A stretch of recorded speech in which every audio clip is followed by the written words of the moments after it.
Hello and welcome. I'm Dr. Michael Thorpe. On behalf of CME Outfitters, I'd like to welcome you and thank you for joining us for today's CMEO briefcase entitled Diagnostic Tools, a Process of Exclusion. Today's program is supported by an educational grant from Jazz Pharmaceuticals. I'm a professor of neurology at the Albert Einstein College of Medicine and director of the Sleep-Wake Disorder Center Department of Neurology at the Montefiore Medical Center in the Bronx, New York. I'm also president of the New York State Society of Sleep Medicine and the past president of the sleep section of the Academy of Neurology. I'm delighted to be joined today by my distinguished colleague, Dr. Anne-Marie Morse. Anne-Marie, could you please introduce yourself? Thank you so much for having me today. So I'm Dr. Anne-Marie Morse. I'm an associate professor at Geisinger Janet Weiss Children's Hospital, and I also run the divisions of child neurology and pediatric sleep medicine. Good. Thank you, Anne-Marie. I'm delighted that you're joining me today for this discussion. The goal of this activity is to empower learners so that they can integrate appropriate assessment and tools to facilitate the early diagnosis of idiopathic hypersomnia. So let's begin, first of all, with a case. Cases of Maria, a 26-year-old, who presents with complaints of being tired, fatigue, difficulty concentrating, difficulty remembering things, which is often termed brain fog. And this is despite the fact that she's sleeping 10 hours a day. These complaints have been present for many years. She says it's hard for her to wake up for alarms, and when she does, she doesn't feel awake for a long time. She has trouble functioning, can't think or remember things. She was recently let go from a job because of consistently underperforming. Symptoms began about 10 years previously. She was diagnosed with depression, given medication 3 years ago. And the treatment at this time with some improvement of the depression, but the sleep symptoms did not improve very much. Now, her lab work is essentially all normal. Her blood pressure is borderline 130/82, BMI 29. The PHQ-9 is 10, which again is sort of a borderline number. And the medications that she's on is fluoxetine, 60 milligrams once a day. So before we get into further assessment of her symptoms, let's ask the audience our first polling question. So what characteristics associated with Maria's case indicate idiopathic hypersomnia specifically as a potential diagnosis? Is it long sleep time, depression, onset of symptoms in teenage years, cognitive impairment, or you just don't know? Please make a vote.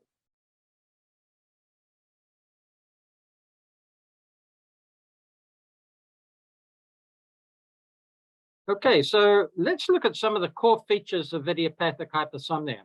Anne-Marie, would you discuss these signs and symptoms of idiopathic hypersomnia for us? Sure. So when we use the case of Maria to really kind of identify some of the features that patients may describe that are commonly seen in patients with idiopathic hypersomnia. So first and foremost, excessive daytime sleepiness is present in all individuals who have idiopathic hypersomnia, very frequently describing this never feeling refreshed, kind of very slow to process and move about. They also may have long sleep times. So the typical adult is typically sleeping 7 to 9 hours of sleep a night and waking up and feeling refreshed to be able to go about their day. In individuals with idiopathic hypersomnia, they typically are requiring greater than 9 hours of sleep, sometimes 10, 11, 12 or more hours of sleep. And even despite that, still feeling unrefreshed. A very unique feature that is seen in idiopathic hypersomnia is something called sleep inertia.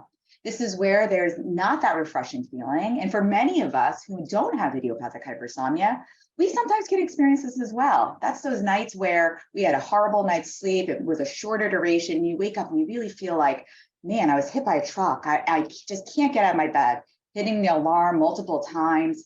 And they can even experience extremes of this, where they can experience a phenomena called sleep drunkenness. This is a very, very severe form of sleep inertia. This is where not only is it hard for them to arise, but they also may actually become combative or even discoordinated, not really even being aware of what's going on, so looking confused. There's also other daytime symptoms that can really impair the quality of life for individuals with idiopathic hypersomnia. They frequently will describe this phenomena called brain fog, or feeling like they have a cognitive impairment, almost like my head is in a cloud and I can't really understand what's going on or be able to process exactly what may be there. A lot of times people may come to us because of problems like Maria is having at work, where they're showing up, so they don't have they don't have an increase in absenteeism, but they have decreased presenteeism. I physically am there, but cognitively am not. And then often are avoiding naps because of the difficulties with that severe sleep inertia. Yep. So daytime behavioral measures really don't help this, do they? And even if they take caffeine, they still don't feel better. And often, as you say, when they have these naps during the day, they can get sleep inertia after them and often don't feel so good. When you talk about the naps, one of the pieces that sometimes are puzzling to physicians when a person comes in and says, I have severe excessive daytime sleepiness, is the sleep inertia very frequently prevents patients from behaviorally wanting to actually take naps. So there's a learned behavior to avoid naps in a day because they are very frequently having difficulty to maintain short duration. So their naps are usually very long and unrefreshing, despite all the other strategies, such as what you have stated, of increased things like caffeine intake. Thank you. Anne-Marie, can you tell us now about the prevalence and just how bad of a condition is this for the patient? So historically, idiopathic hypersomnia has undergone a lot of different changes in what it's been called over the years. And with that also has had evolving approaches to how do we diagnose it. So this has resulted in some difficulties in identifying the prevalence. However, there has been a concerted effort of really trying to better understand this. And so we look at over the course of the last several years, 2019, 2020, and 2021, and what we're identifying is that there is a growing number of individuals who are experiencing this diagnosis.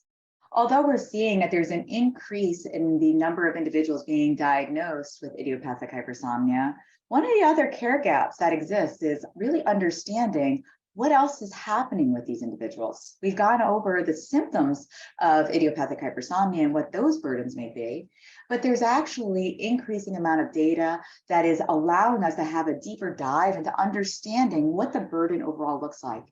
So there was the ARISE study that was completed, which was a delivery of surveys to individuals with idiopathic hypersomnia and asking them very specific questions about their symptoms and overall quality of life. For these individuals who participated, they self-identified as either long or not long sleep time. And what was I found when they had compared individuals with long sleep times compared to without long sleep time was that there tended to be a lower quality of life score for social life and stigma, more severe cognitive complaints, more severe cases of depression, as well as worse presenteeism and activity impairment. Now, again, when individuals are self-identifying as having a higher burden by having longer sleep times, that may also just be a predictor of the overall burden that these individuals may be experiencing. Yeah, there are many different things, as you mentioned, that can impact on idiopathic hypersomnia, and it often gets confused with other conditions. Can you tell us a little bit about the differential diagnosis of idiopathic hypersomnia? Sure. So when we're talking about the differential diagnosis of idiopathic hypersomnia, there are a variety of other conditions that frequently are being considered. So other sleep disorders are always having to be entertained as possibilities when you have an individual who's complaining of excessive daytime sleepiness. So things like other central disorders of hypersomnolence, like narcolepsy, should be considered. However, also making sure you're looking for insufficient sleep syndrome, obstructive sleep apnea, or circadian rhythm disorders. Other areas to consider include psychiatric and medical conditions, as well as medications. Now, although on this slide, it is not an intensive list of psychiatric and medical conditions, these are ones that very commonly may be encountered that do have excessive daytime sleepiness associated with them, and therefore also need to be considered. Maria's story by itself highlights this concept where we're seeing that she has a diagnosis of depression because of there being kind of this marginalization, a self-withdrawal, an appearance as though that there is depressed feelings. And so therefore really needing to think about this. Unfortunately, some medications also can cause sleepiness, and therefore you do need to evaluate the medications that individuals are taking. It's important to recognize that when we're considering the diagnosis of idiopathic hypersomnia, these individuals very frequently can have a high burden of disease and very impaired quality of life, and can make it really difficult to disentangle what may be the main driver of the symptoms they're experiencing. So there's a lot of different things that can mimic idiopathic hypersomnia. And of course, many of these can coexist with it. So it can be quite difficult to make this diagnosis. And so people need to be aware of what the diagnostic criteria state, because that's going to be able to help them. So let's go on to a question about the diagnostic criteria. Which of the diagnostic criteria designed by the International Classification of Sleep Disorders, version 3, that are exclusive to idiopathic hypersomnia compared with narcolepsy? A, daily periods of irrepressible need to sleep or daytime lapses into sleep present for 3 months. Or B, no cataplexy is present.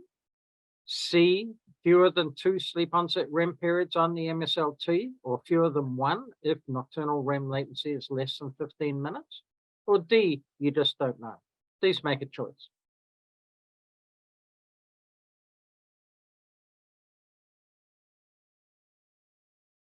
So the answer is C, fewer than 2 sleep onset REM periods on the multiple sleep latency test, or fewer than 1 if the nocturnal REM latency is less than 15 minutes. The key feature of idiopathic hypersomnia is that these people don't have the abnormal REM phenomena that we see with narcolepsy. And Marie, can you just discuss how there's this difference between narcolepsy and idiopathic hypersomnia and how there's some overlap in the symptoms? So as you can see by this Venn diagram, there is definite overlapping symptoms, but there are also some very distinct features that isolate the diagnoses of narcolepsy type 1, type 2, and idiopathic hypersomnia.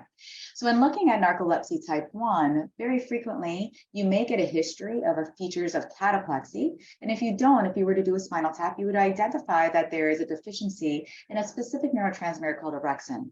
In individuals who have narcolepsy type 2, they're going to have normal CSF orexin levels, and they are going to lack the features of cataplexy. However, there's an overlapping between narcolepsy type 1 and type 2 of there being the similar abnormalities on the multiple sleep latency test, with more than 2 sleep onset REM periods and an average sleep latency of less than 8 minutes. You will also see potentially other REM dissociative features, as well as things like refreshing naps. They'll have disturbed nocturnal sleep, sleep paralysis, sleep-related hallucinations. Now, all of these conditions are united by the feature of excessive daytime sleepiness, and also by having features of an average sleep latency of less than 8 minutes. However, idiopathic hypersomnia most typically is lacking these REM dissociative features. Although there are some studies that suggest that up to 20 to 30% of people with idiopathic hypersomnia may have some episodes of these REM dissociative features, it is not a predominant feature as we see in narcolepsy type 1 and type 2. If you were to look at their sleep times and what their sleep schedules look like, we very commonly will find that individuals will report their ideal sleep hours to be greater than 11 hours. Sometimes because of social constraints, they're unable to get that very, very long period of sleep. However, may be more inclined to desiring that. There also may be features of circadian dysrhythmia, meaning that they may be more likely to go to sleep a little bit later. And that sometimes can be difficult to, again, disentangle between a delayed sleep phase and actually idiopathic hypersomnia. Individuals who have idiopathic hypersomnia, because they typically are lacking these REM dissociative features, their diagnostic testing will show that an MSLT has less than 8 minutes for their sleep latency. However, alternative strategies to diagnose include a 24-hour polysomnography or actigraphy with a sleep log that may demonstrate average sleep time of greater than 660 minutes or 11 hours. Uniquely, idiopathic hypersomnia has been reported in some cases to have spontaneous remission, meaning that the condition may go away all by itself. However, we don't typically find that narcolepsy type 1 and type 2 have these same experiences. Good. Thank you, Anne Marie. I mean, there's clearly quite a lot of overlap between narcolepsy and idiopathic hypersomnia, but as you indicated, there are some specific differences. So let's look a little bit more closely at the International Classification of Sleep Disorders. And can you discuss some of the limitations of the diagnostic criteria? Sure. When we're looking at the criteria outlined by the International Classifications of Sleep Disorders, Edition 3, we really are seeing that a predominant feature, again, is excessive daytime sleepiness. Most typically, it's going to be daily periods of irrepressible need to sleep or have daytime lapses into sleep, present for at least 3 months. There are fewer than 2 sleep onset REM periods, and you're going to not have any cataplexy in at least one of the following. As mentioned previously, an average sleep latency of less than 8 minutes on an MSLT, a 24-hour polysomnography demonstrating total sleep time of greater than 660 minutes, or wrist actigraphy over about 7 days in combination with sleep logs or sleep diaries, demonstrating that the average sleep times are about 660 minutes. Some of the limitations included in this include that, number one, there are limitations to even access to some of this testing. 24-hour polysomnography is not something that very frequently is available in the United States, although in some parts of the world, they do have algorithms for testing that include strategies like this. In addition, a 7-day wrist actigraphy also frequently isn't utilized. Some of these limitations are that these are costly tests that don't carry any type of ability for there to be reimbursement of cost. In addition to that, when we're looking at what the typical standard approach of using a polysomnography and multiple sleep latency test, there are some studies that demonstrate that the sensitivity to likelihood for accurately diagnosing an individual idiopathic hypersomnia may be as low as 12%. On average, many of us would say that it's probably about 40%. Now, with that stated, it doesn't mean that the test is normal. We typically, again, are looking at the ICSD-3 saying that the average sleep latency needs to be less than 8 minutes to diagnose. However, these patients are falling asleep on these naps and may have average sleep latencies of 10, 11, 12 minutes. And recognizing an adult shouldn't be having daytime naps. We should stop doing that at age of 5. And so if we're seeing multiple naps in a day, that should be a red alarm for any of us. Okay, that's great. So you've discussed the diagnostic criteria, and we understand what some of the limitations can be on it. So let's assume that we've diagnosed our patient and our patient has idiopathic hypersomnia. How are we going to follow that patient? There's an idiopathic hypersomnia severity scale. How would we use this scale, Anne-Marie, in our practice to monitor patients? And tell us a little bit about the scale. Sure. So for many people who may be watching this might be a novel scale that they may have not previously heard about.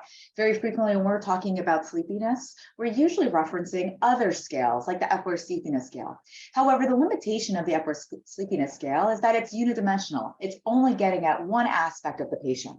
We recognize that when we describe the symptoms of idiopathic hypersomnia, it is multifactorial with both daytime and nighttime symptoms, including features of sleepiness, long sleep times, sleep inertia, and brain fog. The value of the idiopathic hypersomnia severity scale is that this is a 14-question scale that is scored from 0 to 55, with scores greater than 22 consistent with a diagnosis of idiopathic hypersomnia. And the higher the score, the more severe the symptoms. This gets at an overall burden of the condition, looking at nighttime symptoms, awakening, naps, and overall burden. So giving us a much more comprehensive look, which will allow us to be more specific and personalized to the approach of care that the patient in front of you may need. Good, thank you. It's important to point out for people that the idiopathic hypersomnia severity scale is not a diagnostic test in itself. It's once you've made the diagnosis, then you can use it to follow your patients.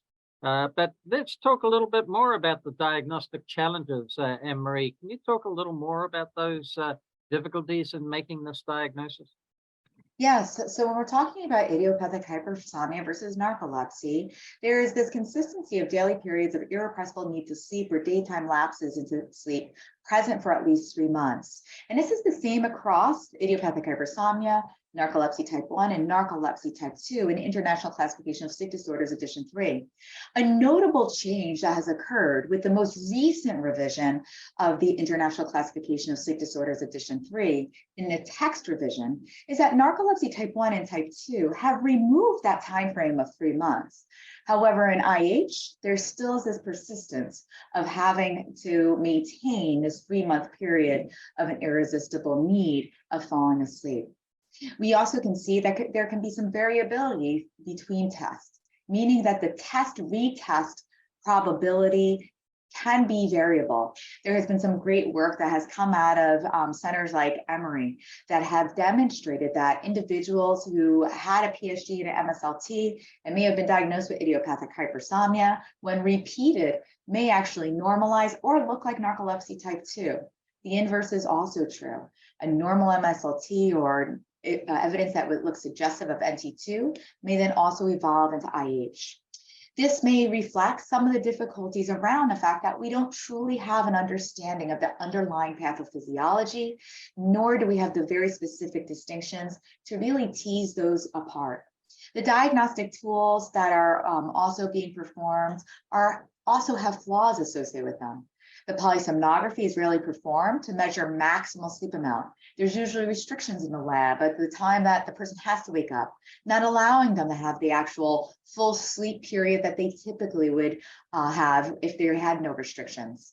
The MSLT assesses daytime sleep propensity, so it's very sensitive and specific for things like narcolepsy type 1, but fail to meet that same sensitivity and specificity for idiopathic hypersomnia, because that's a condition that's more marked by sleep inertia rather than this sleep attack feature that we may see in conditions like narcolepsy.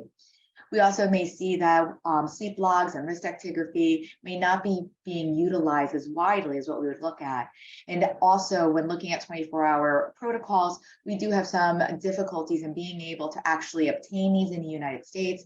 And even when looking at the protocols that have been utilized and implemented in Europe, such as in France and Italy, their protocols are as long as 84 hours, which clearly is also very burdensome for the patient.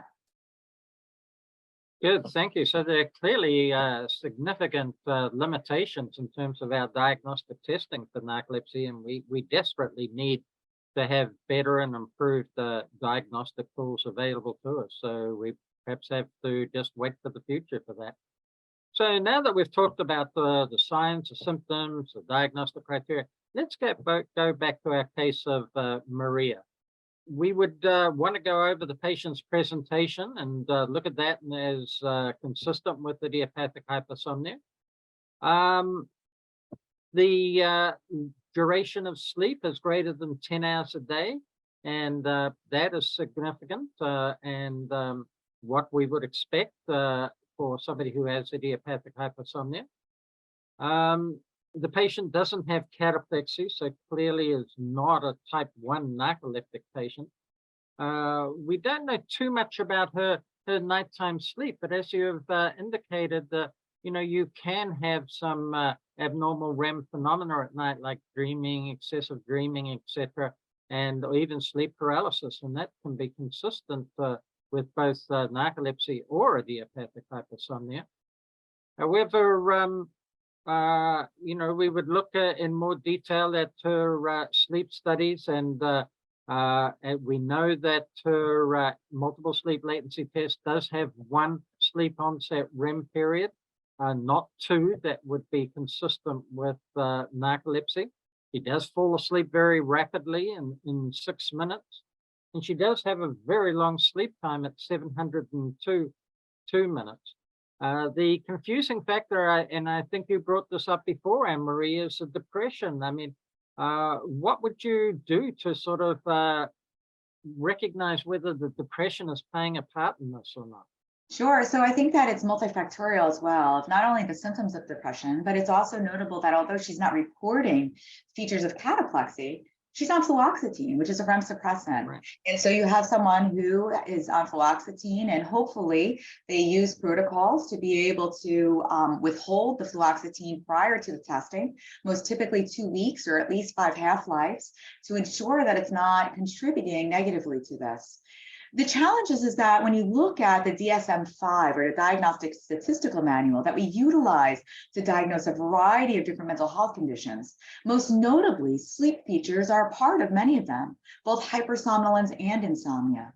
So when seeing an individual who has features of idiopathic hypersomnia where sleepiness is impeding on their ability to function in the typical fashion that they would like to, it's really hard to say, is it an adjustment disorder? Is it something that is a consequence of my life has become derailed from what I'm used to, and therefore I have depressed mood related to that?